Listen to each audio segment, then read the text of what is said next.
اچھا، یہ ساری صورتحال ہم دیکھتے ہیں کہ جب پوری دنیا میں جب کوئی بھی خبر ہوتی ہے، کوئی ڈیٹا ہو، کوئی امپورٹنٹ آرٹیکلز ریلیز ہو رہے ہوتے ہیں تو بازاروں میں بہت زیادہ اتار چڑھاؤ آتا ہے، اور آج یہی وجہ ہم دیکھ رہے ہیں کہ بازاروں میں تیزی کا رجحان صرف اور صرف یہی وجہ بتائی جا رہی ہے کہ پوری دنیا میں جو نیو ایئر سیلیبریشن ہوئی وہ بڑے بھرپور انداز میں ہوئی، ایکسپٹ یعنی یوکرین اور روس کے علاوہ، یعنی چائنا لے لیجئے، انڈیا لے لیجئے، یورپ ہے، امریکہ ہے، یہاں پر بہت اچھے طریقے سے ایک سیلیبریشن ہم نے دیکھنے میں آئی۔ لیکن کمپیریٹیولی یہ کہا جا رہا ہے کیونکہ پچھلے 4-6 مہینے سے ہمارے پاس جو خبریں چل رہی ہیں کہ جناب برطانیہ میں 45 سال کی بلند ترین سطح پر مہنگائی افراط زر ہے، امریکہ میں مہنگائی بہت زیادہ ہے، جاب اپرچونٹیز کمپیریٹیولی تھوڑی سی ڈکلائن ہوئی ہیں، لیکن اوور آل ہم یہ دیکھ رہے ہیں کہ جو سینیریو ہے وہ اتنا زیادہ گھمبیر صورتحال دکھائی نہیں دے رہی۔ حالانکہ دوسری طرف ہمارے پاس یہ خبریں آ رہی ہیں کہ امریکہ میں ریسیشن ڈکلیئر ہو سکتا ہے، امریکہ میں کساد بازاری کا جو فیئر فیکٹر ہے وہ ایگزسٹ کرتا ہے، لیکن اس کے باوجود بھی بازاریں اوور آل پازیٹیوٹی کی طرف دکھائی دے رہی ہیں۔ اچھا، اس کی پازیٹیوٹی کی جو وجہ ہمیں دکھائی دی کہ پچھلے سال ہم نے یہ دیکھا کہ امریکہ نے یک کے بعد دیگرے 4 اور 5 بار اپنے شرح سود میں اضافہ کیا، یعنی وہ امریکہ کا سینٹرل بینک جس نے اپنے شرح سود کو پچھلے 7-8 سالوں سے 0 درجات پہ رکھا ہوا تھا، وہ آج 4.5% پر آ چکا ہے۔ اسی طریقے سے برطانیہ کا شرح سود جو کہ وہ بھی قریباً 0 درجات پہ تھا، وہ آج 3.5% پہ ہے، اور یورپین سینٹرل بینک بھی لگ بھگ 2.5% پہ اس کے شرح سود میں اضافہ ہو چکا ہے۔ تو یہ ہم دیکھ رہے ہیں کہ پوری دنیا، جب ہم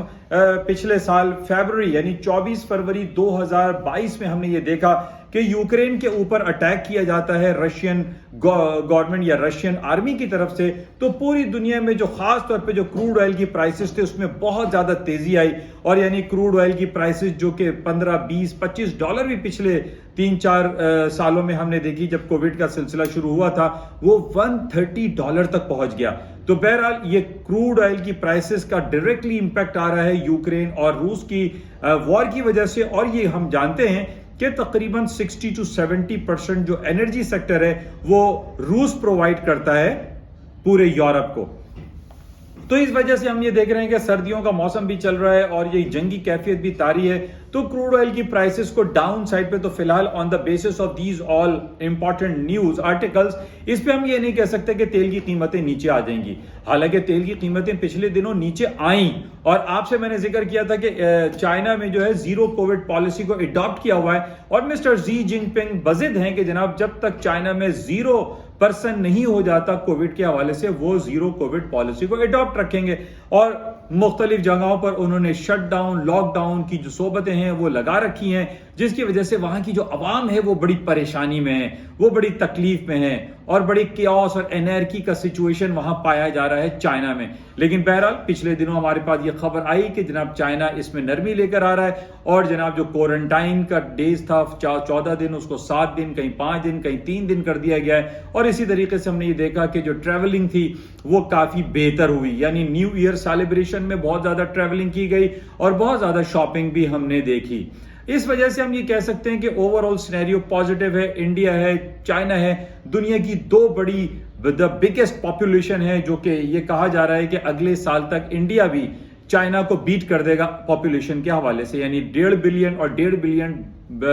نفوس پر مشتمل یہ 2 ملک جو کہ 3 بلین لوگوں کا جو ہے ایریا کنسیڈر کیا جاتا ہے، تو یہاں پر ہم دیکھتے ہیں کہ کافی حالات بہتر رہے اور نیو ایئر سیلیبریشن بہتر طور پر رہی۔ لیکن اوور آل جو نیگیٹو امپیکٹ اگر ہم دیکھتے ہیں تو وہ صرف یہی کہا جاتا ہے کہ جناب کروڈ آئل کی پرائسز اوپر جا رہی ہیں تو انفلیشن بڑھ رہا ہے، مہنگائی بڑھ رہی ہے، ہر چیز مہنگی ہوتی چلی جا رہی ہے، تو بہرحال یہ ایک ادر چیپٹر ہے۔ لیکن اوور آل ہم یہ دیکھ رہے ہیں کہ سونے کی قیمتیں آج ہم دیکھ رہے ہیں تقریباً 6 مہینے کی بلند ترین سطح پر ہے، 1850 تک آ گیا ہے، کروڈ آئل کی پرائسز دوبارہ $81 کو کراس کر گئی ہے۔ اوور آل مارکیٹوں میں آج بھی ہم دیکھ رہے ہیں جو خبریں ہیں، جو حالات و واقعات ہیں، وہ تیزی کی طرف ہی دکھائی دے رہے ہیں۔ تو بہرحال اس کو مزید ہم دیکھیں گے کہ چونکہ آج سال کا پہلا دن ہے کہ کیا کچھ ہوتا ہے اور کیا کچھ پاسبلٹیز ہیں آئندہ چند دنوں میں۔ بہرحال آج ہم دیکھ رہے ہیں کہ third day of the week ہے. فرائیڈے کو ہمارے پاس ایک بڑی رپورٹ جو کہ امریکہ کی جاب نان فارم پے رول اور ان امپلائمنٹ ریٹ کنسیڈر کی جاتی ہے, one of the biggest U S economy report, وہ جمعے کو شائع کی جائے گی. اور اسی طریقے سے آج ہے, کل ہے, پرسوں ہے, یہ بھی بڑا امپورٹنٹ ڈے رہے گا اور اس میں بے تحاشا رپورٹس اور نمبرز ہمارے پاس ریلیز ہوں گے. تو یہ بہت زیادہ محتاط رہنے کا یہ ہفتہ ضرور رہے گا. اچھا, آج صبح ہم نے یہ دیکھا کہ گولڈ کی قیمتیں اوپری سطح پر 6 مہینے پہ گئیں اور اس کی وجہ صرف یہی تھی کہ ہم نے دیکھا کہ رشیا میں بہت زیادہ رشین آرمی کو مارا گیا, تقریباً 60 پرسنل جو ہے وہ کلڈ ہوئے ہیں. اسی طریقے سے اسرائیل فلسطین اور اسرائیل اور سیریا کے درمیان جنگی کیفیت رہی اس نیو ایئر ہالیڈیز میں, جس میں یہ کہا جا رہا ہے کہ سونے کی قیمتوں کی ایک اوپر جانے کی وجہ یہ ہے. اچھا, سونے کی قیمت اوپر جانے کی دوسری وجہ جو کہ میں نے پہلے بھی آپ سے بیان کی تھی کہ امریکہ نے اپنے شرح سود میں اضافہ تو کیا ہے لیکن کم اضافہ کیا ہے. اس کم اضافے کی وجہ سے ڈالر ڈاؤن سائڈ پہ گیا اور سونے کی قیمتوں میں اضافہ ہوا. اور اسی طریقے سے ہم کہہ سکتے ہیں کہ یورو اسٹرلنگ کی قیمتوں میں بھی اضافہ مزید ہو سکتا ہے کیونکہ امریکہ نے انٹرسٹ ریٹ بڑھایا ہے لیکن کم بڑھایا ہے. تو یہ بڑا امپورٹنٹ فیکٹر ہے. اچھا, اسی طریقے سے کل ہمارے پاس ایک کشمیر کی بھی خبر آئی کہ وہاں 10 لوگ آکوپائڈ کشمیر میں مارے گئے. تو یہ جتنی بھی نیگیٹو خبر ہمارے پاس آتی ہیں اس میں سونے کی قیمتوں میں اضافہ ہو جاتا ہے. اور سب سے بڑی نیگیٹو خبر ہمارے پاس روس اور یوکرین کے درمیان پچھلے 10-11 مہینے سے چل رہی ہے, قریباً ایک سال ہونے والا ہے. اچھا, اس کے ساتھ ہی جو ہمارے پاس یورپ کی خبر ہے کہ یورپ میں چونکہ سردی اور -10 اور -20 ڈگری سینٹی گریڈ چل رہا ہے, روس اور یورپ کے درمیان بہت زیادہ خلفشار ہے. برطانیہ جو ہے one of the biggest enemy consider کیا جاتا ہے رشین گورنمنٹ کی جانب سے کہ روس کا سب سے بڑا دشمن اگر یورپ میں ہے تو وہ برطانیہ ہے. تو بہرحال برطانیہ نے اور یورپین یونین نے مل کر یہ فیصلہ کیا تھا کہ جناب ہم جو ہے اگر روس کا پیٹرول خریدتے ہیں تو وہ $60 میں لیں گے, جس میں آسٹریلیا, امریکہ اور یورپین یونین نے یہ اعلان کیا تھا. لیکن $60 از ناٹ سو پاسبل کیونکہ اب ظاہر ہے جس طریقے سے سردی اور حالات کی خرابی ہے اس میں پیٹرول اور انرجی کی جو ڈیمانڈ ہے وہ ظاہر ہے کہ ہر وقت شامل رہے گی. اب یہ کہا جائے کہ جناب روس سے ہم $60 میں پیٹرول خریدیں گے اور روس نہ دے تو ڈیمانڈ تو ہے, ضرورت تو ہے, تو وہ تو 60 کیا وہ $80 اور $90 میں بھی خرید سکتے ہیں. اور آج ہم یہی دیکھ رہے ہیں کہ تیل کی قیمتیں اوپر جانے کی وجہ صرف یہی ہے کہ وہاں پہ سرد موسم اسٹارٹ ہو گیا ہے اور انرجی کرائسس پریویل کر رہی ہیں. اچھا, اس کے ساتھ ساتھ ہمارے پاس یہ بھی خبر آ چکی ہے کہ جناب چائنا نے اپنی زیرو کووڈ پالیسی کو وائڈ کر دیا ہے یا ختم کر دیا ہے یا اس میں بہت زیادہ نرمی لے کر آیا ہے, جس کی وجہ سے تیل کی قیمتوں میں اضافے کے امکانات مزید موجود ہیں. تو بہرحال اس کو ہم مزید دیکھیں گے. آج جو پوری بین الاقوامی خبروں میں یہی ہے. اچھا, اسی بین الاقوامی خبروں اور تیل کی اور سونے کی قیمتوں میں اضافے کی وجہ سے آج ہم دیکھ رہے ہیں کہ پاکستان میں جو صرافہ بازار ہے وہاں پر تقریباً 1,90,000 روپے تولہ سونا ہو چکا ہے. اب چونکہ ہمارے یہاں ڈبل ایفیکٹ آتا ہے, ایک تو بین الاقوامی بازاروں میں جب سونے کی قیمتوں میں اضافہ ہوتا ہے اور یہاں پر ہمارے یہاں جو گرتی ہوئی کرنسی کی قیمتیں ہیں اس کی وجہ سے ڈالر مہنگا ہو رہا ہے. اور جب ڈالر مہنگا ہوتا ہے تو ظاہر ہے جب ہم اس کا کیلکولیشن کرتے ہیں ڈالر بیس پہ تو ہمارے پاس سونے کی قیمتیں جو ہے بڑی تیزی سے اوپر چلی جاتی ہیں. میں پچھلے کئی مہینوں سے آپ تمام لوگوں کی خدمت میں یہی بات پیش کر رہا ہوں کہ جناب پاکستان میں ڈالر کی قیمتوں میں کمی واقع نہیں ہوگی. لوگ اکثر مجھے کہتے ہیں کہ جناب حکومت بدل گئی ہے, مسٹر اسحاق ڈار صاحب آ گئے ہیں اور انہوں نے یہ کہا تھا کہ وہ 180 روپے تک لے کر آ جائیں گے. تو میں نے یہ کہا تھا یہ دیوانے کا خواب ہو سکتا ہے. تو اس کے فیکچوئل گراؤنڈ ہے. دیکھیں پاکستان میں آج جو حالات ہیں, پاکستان کے فورن کرنسی ریزروز ڈکلائن ہوتے جا رہے ہیں. پاکستان کا central bank, state bank of Pakistan میں جو فورن کرنسی ریزروز ہیں وہ $5.8 بلین رہ گئے صرف, جبکہ 2016 میں یہی پاکستان کے اسٹیٹ بینک کے پاس $18 بلین فورن کرنسی ریزرو تھا. کہاں $18 بلین اور کہاں $5 بلین, جس میں 5 میں سے $4 بلین شوکیس میں رکھے ہوئے جو سعودی عرب اور UAE نے ہمیں دیے ہوئے, گفٹ دیے ہوئے, and we can not touch them. تو پاکستان کے فورن کرنسی ریزرو جو ہے $1.5 بلین رہ گئے. اس بیسس پہ میں آپ سے یہ کہوں کہ جناب ڈالر جو 180 روپے کا ہو سکتا ہے, ہاؤ اٹ از پاسبل, جبکہ ہمارے یہاں امپورٹ جو ہے وہ دگرگوں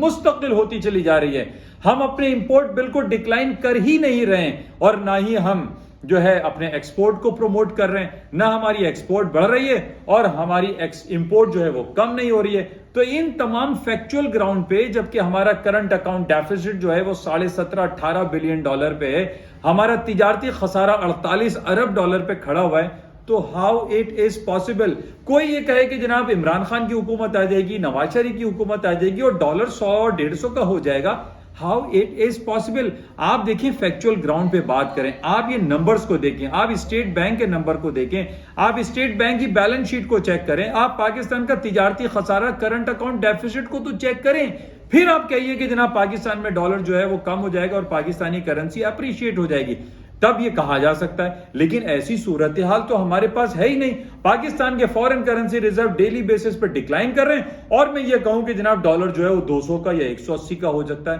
یہ ایک دیوانے کا خواب ہے. تو بہرحال انہی بیسس پہ میری آپ تمام لوگوں سے یہ گزارش رہتی ہے کہ آپ فیکچوئل گراؤنڈ کو چیک کیا کریں اور اس کے بعد اپنے پورٹ فولیو کو پریکٹیکلی اس کو یوٹیلائز کریں, ان تمام چیزوں کو یوز کریں. تو بہرحال یہ کچھ خبریں ہیں, اور اس کے ساتھ آج جو امپورٹنٹ خبر ہمارے پاس رگی ہوئی ہے وہ یہ کہ پاکستان کا جو آؤٹ فلو ہے, پاکستان کے فورن کرنسی ریزرو ڈکلائن ہو رہے ہیں, پاکستان کی ایکوٹی اور بانڈ مارکیٹ ڈکلائن ہو, $187 ملین کا آؤٹ فلو ہوا ہے پچھلے 6 مہینے میں. 6 مہینے کی جو رپورٹ ہمارے پاس آئی ہے, پاکستان کی بانڈ مارکیٹ جبکہ پاکستان کا شرح سود 16-17% کر دیا گیا ہے, اس کے باوجود پاکستان کی جو بانڈ مارکیٹ ہے وہ ڈکلائن کر گئی ہے. 18.1 کا انفلو ہوا ہے جبکہ $54.9 ملین کا آؤٹ فلو ہوا ہے. ہاؤ اٹ از پاسبل کہ میں کہوں کہ ڈالر سستا ہو جائے گا؟ آپ کے سامنے یہ نمبرز پیش کر رہا ہوں. پاکستان کے فورن کرنسی ریزرو ڈکلائن ہو رہے ہیں, پاکستان کی سٹاک مارکیٹ میں اتنا زیادہ پوٹینشیل ایگزسٹ نہیں کرتا ہے, پاکستان کی جو اس وقت پولیٹیکل اور یہ جو اکنامک سچویشن ہے جس کی وجہ سے ہمارے ڈیفرنٹ بینکوں کی LCs نہیں کھل رہی ہیں, تو یہ تمام حالات جب تک صحیح نہیں ہوں گے, راہ راست پر نہیں آئیں گے, ایک نیا پولیٹیکل سسٹم ایگزسٹ نہیں کرے گا, اس وقت تک کچھ بھی نہیں ہو سکتا. پاکستان کے جو ہائی اپس ہیں میری ان سے التجا ہے کہ کچھ ہوش کے ناخن لیں اور کچھ اس کو بہتر کرنے کی کوشش کریں, ورنہ پاکستان کی سٹاک مارکیٹ ڈکلائن کر رہی ہے. پچھلے ہفتے 39,000 تک مارکیٹ گر گئی, آج تھوڑی سی بہتری آئی ہے, کل کو پھر گرے گی, اور اس کی وجہ یہی ہے کہ پاکستان کی پولیٹیکل اینڈ اکنامک اسٹیبلٹی ایک اسٹیک پر ہے. جب تک ہمارے یہاں پولیٹیکل سسٹم ایک اسٹرانگ گورنمنٹ نہیں بنے گی اس وقت تک یہ حالات صحیح نہیں ہوں گے. اب ان حالات کے خراب ہونے میں کہ جناب الیکشن نہیں کرانا, میں نے پہلے بھی آپ سے کہا تھا کہ ایک چھوٹی سی اکانومی اسرائیل پچھلے 4 سالوں میں 5 جنرل الیکشن وہ کروا چکی ہے, تو why not in Pakistan? Pakistan میں بھی الیکشن کروائیں, جلد از جلد الیکشن کروائیں تاکہ ایک اسٹرانگ گورنمنٹ اسٹیبلش ہو, پاکستان کا جو وقار ہے پوری دنیا میں وہ بحال ہو سکے, اور پاکستان میں فورن ڈائریکٹ انویسٹمنٹ جو ہے وہ آ سکے, اور پاکستان کی جو کرنسی پہ اتنا زیادہ پریشر بلڈ اپ ہوا ہے وہ کم ہو سکے. تو ان تمام چیزوں کو ہمیں دیکھنے کی ضرورت ہے, اور ابھی بھی یہی کہا جا سکتا ہے کہ پاکستان میں جس طریقے سے ڈالر کی پاکستانی کرنسی کی گرتی ہوئی قیمت اور ڈالر کی بڑھتی ہوئی قیمت کی وجہ سے پاکستان میں سونے کی قیمتیں ابھی بھی نہیں رکیں گی, اور جب تک ہم یہ دیکھ رہے ہیں کہ بین الاقوامی سطح پر جو پیٹرول اور سونے کی قیمتوں میں اضافہ ہو رہا ہے, پاکستان میں بھی یہ اضافہ ہوتا رہے گا. انٹرنیشنل مارکیٹ میں $10-15 کا گرنا کوئی گرنا نہیں ہوتا ہے. آپ ٹیکنیکلی ذہن میں رکھیے, میں نے پہلے بھی آپ سے کہا تھا $1765 جو کہ سپاٹ کیش میں ہے, اگر مارکیٹ اس ٹیکنیکل لیول کو بریک کر کے ڈاؤن ہوتی ہے تب تو ہم کہہ سکتے ہیں کہ سونے کی قیمتوں میں کمی آ جائے گی, ادروائز دیئر از نو وے. پاکستان کے ساتھ ساتھ پوری دنیا میں سونے کی قیمتوں میں اضافہ ہو رہا ہے, پوری دنیا میں انٹرسٹ ریٹ بڑھایا جا رہا ہے, اور اس کے ساتھ ساتھ پوری دنیا کی جو سٹاک مارکیٹ ہے اس کے اندر بھی پوٹینشل ایگزسٹ کرتا ہے. اور اس کی وجہ سونے کی ایک اور جو دوسری وجہ پہلے بھی میں نے آپ سے کہی تھی کہ سونے کی جو ڈیمانڈ ہے وہ صرف انڈیا پاکستان میں جو کلچرل ویلیوز ہیں اس کی وجہ سے نہیں ہے, بلکہ پوری دنیا میں جو یہ ٹیکنالوجی بوم آیا ہے, جس طرح ٹیسلا ہے, کمپیوٹر ہے, موبائل ہے, گیجٹس ہیں, ان سب میں سونے چاندی کا استعمال وافر مقدار میں ہوتا ہے, جس کی وجہ سے ڈیمانڈ میں مستقل اضافہ رہے گا. صرف سونے اور چاندی کی جو زیورات ہیں صرف یہ خواتین ہی نہیں پہنتی, بلکہ سونے چاندی کا استعمال یہ آٹو انڈسٹریز میں بہت زیادہ بڑھ چکا ہے. تو ان چیزوں کو آپ ملحوظ خاطر رکھتے ہوئے اپنے پورٹ فولیو کو مینج کیا کریں. تو بہرحال یہ کچھ باتیں آپ کے ساتھ شیئر کی گئی ہیں, ہوپ فلی ان سے آپ کو کچھ نہ کچھ استفادہ حاصل ہوتا ہوگا. انشاءاللہ رابطے میں رہیں گے, اور آپ سے میں اجازت چاہوں گا, اور جاتے ہوئے گزارش یہی ہے کہ یہ یوٹیوب چینل کو بھی آپ لائک شیئر کریں اور سبسکرائب کریں, اور یہ www.yasinanalysis.com کا جو پلیٹ فارم ہے اس کو آپ جلد از جلد جوائن کریں. تھینک یو, خدا حافظ.